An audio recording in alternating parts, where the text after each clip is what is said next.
નમસ્કાર મિત્રો, આપનું એજ્યુકેશન ટીપ ચેનલમાં સ્વાગત છે.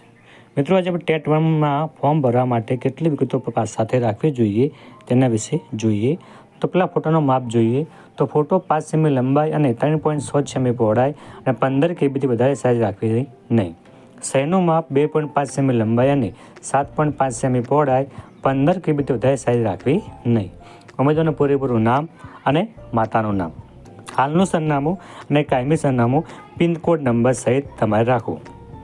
જન્મ તારીખ, જાતિ તમારે ઓપન હોય, SC BC SC કે ST હોય. જો તમે SC BC SC ST જાતિ લાગુ પડતી હોય તો જરૂરી દસ્તાવેજ તમારા નંબર અને તારીખ સહિત રાખવાના રહેશે. મોબાઈલ નંબર, ઈમેલ, ધોરણ 12ની માર્કશીટ, PTC અથવા લાગુ પડે તમારી માર્કશીટ પાસે રાખવી અને ઓનલાઈન પેમેન્ટની વ્યવસ્થા કરવાની રહેશે. તો મિત્રો, તમે આટલું પાસે રાખશો તો તમે ઓનલાઈન ટેટ 1નું ફોર્મ ઝડપથી ભરી શકશો. ધન્યવાદ.